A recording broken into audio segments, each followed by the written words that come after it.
much time do you have? Tick, tock, tick, tock.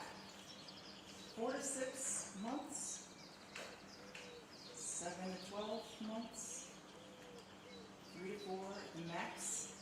Tick, tock. How much time do you have? Tick, tock. How much time do you have? Tick, tock, tick, tock. And then you showed up, and my life has completely changed. Tick, tock, tick, tock. We just need you to shh. Tick, tock. Takeaway number 1, shut up. Takeaway number 2, listen. Takeaway number 3, because you'll hear more. Tick, tock. How much time do you have? Tick, tock. How much time do you have? Tick, tock.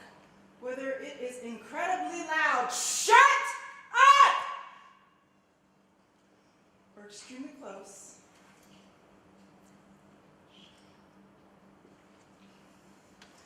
the message is simple. Shut up and listen. They are abrasive. They are angry. They are bold. They are conflicted. They are depressed. They are mean. They are emotional. They are resilient. They are energetic. They are inspiring. And they are extraordinary. Tick, tock. Tick, tock. How much time do you have? Tick, tock. Tick, tock. How much time do you have? Tick, tock. Just shut up.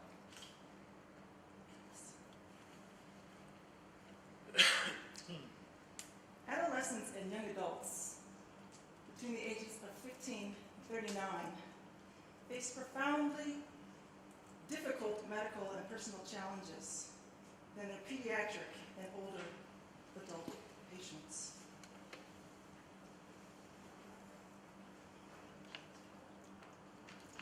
Tick, tock, tick, tock.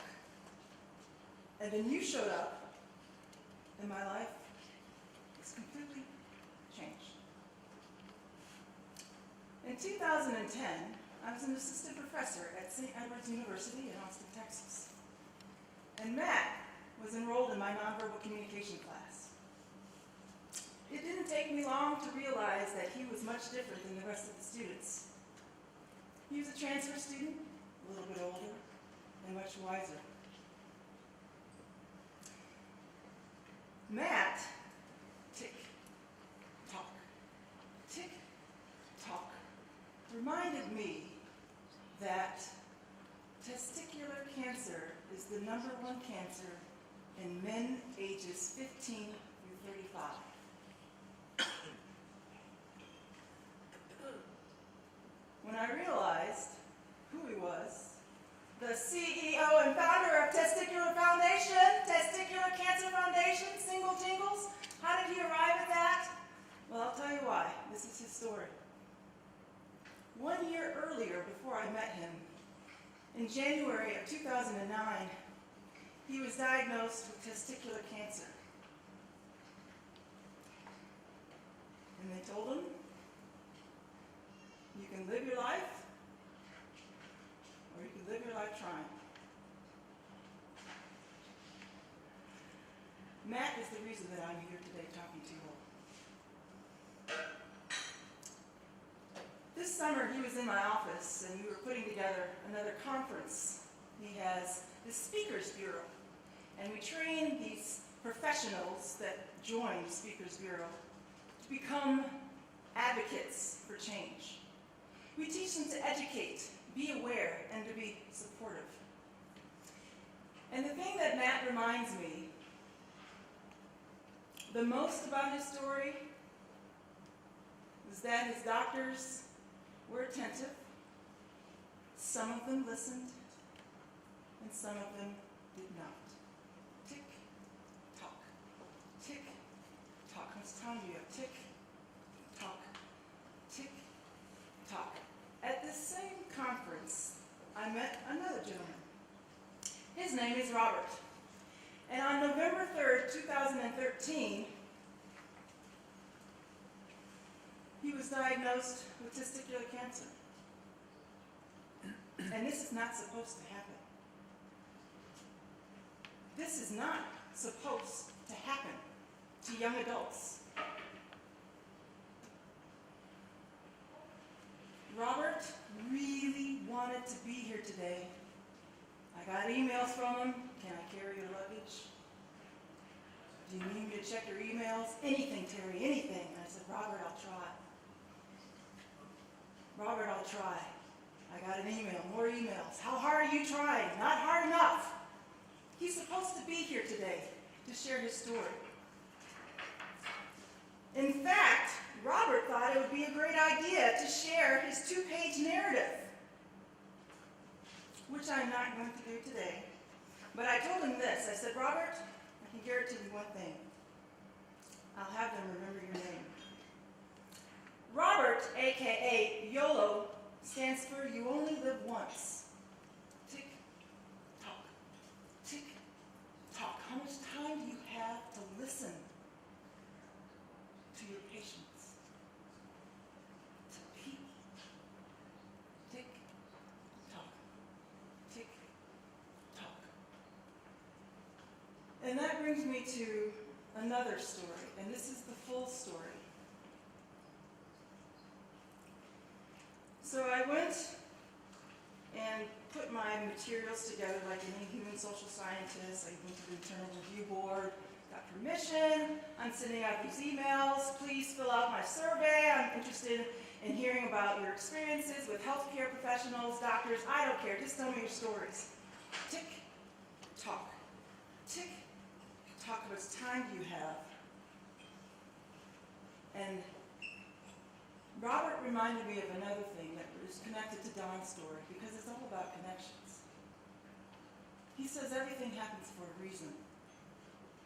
And then Don showed up. She was one of the first respondents to say, I have a story. I really want to share it. March 20th, 1998, she was 20 years old. Healthy. No problems. Until she started experiencing pains in the right side of her body. And she didn't know what it was. But you know what she did? She went and she checked it out. Because that's what you're supposed to do.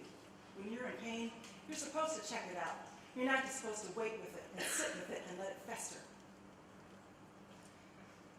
Epithelioid endothelioma, otherwise known as EHE. She was given 2 to 6 months to live. Tick, tock, tick, tock. How much time do you have to listen? When we had our phone conversation, these are my notes. It's in my office as I'm feverishly trying to write it down. I'd never met her before. She was not connected to Robert. She wasn't connected to Matt, but she was connected to me, and she's connected to each and every one of you. Oh, that's not right. That's what she heard from the tech person. And the surgeon said, well, I'm not exactly sure what it is, but it might be some kind of a tumor. But they weren't sure because she's so young. Tick, tock. How much time do you have to shh? Shut.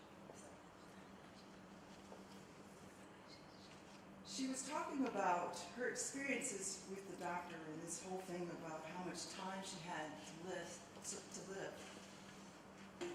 And the doctor had the audacity to say, after her years of really kind of researching this thing, she's trying to beat it, folks, ladies and gentlemen, she's trying to beat it.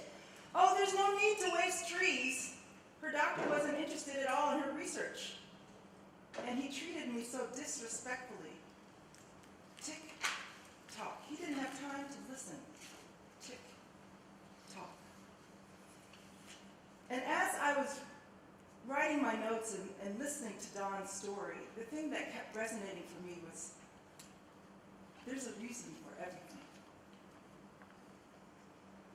16 years later, she remembered the first and the last name of the doctor that listened.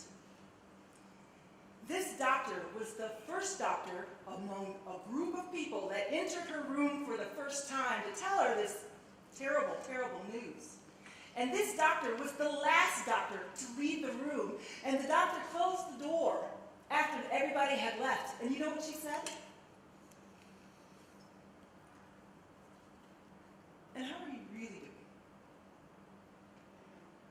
And that's when Don knew. This is the doctor. Those are the doctors that you want to be. These are the times in which listening gets away from us. Tick, tock, how much time do you have? Tick, tock, how much time do you have to shh, shut up and listen. She went on to tell me that some doctors already have it in their mind what the patient is saying, and that some doctors underestimate how smart the patients really are. You should definitely make sure that you introduce yourselves. By the way, my name is Dr. Teri L. Varner. I have a PhD in communication. It sucks. It's painful.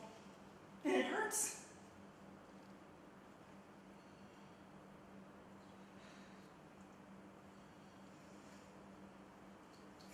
Doctors. They are resilient. They are energetic.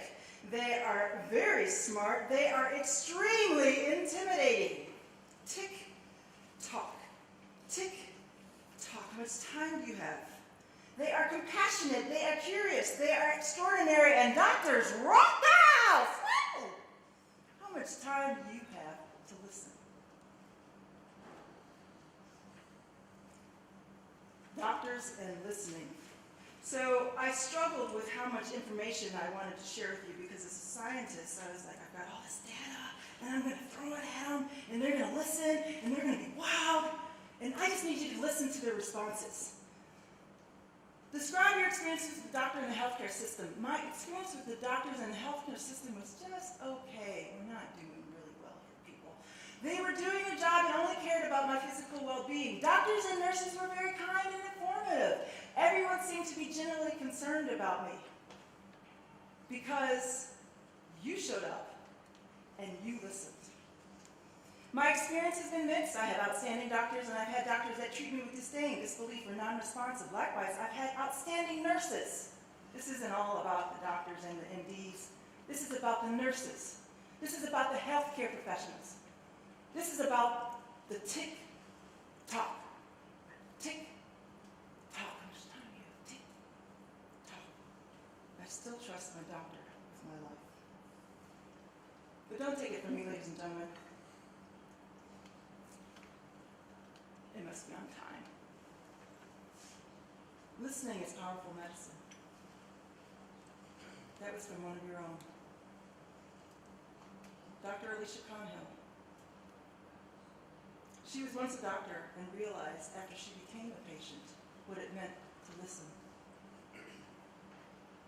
Listen. What's the takeaway message?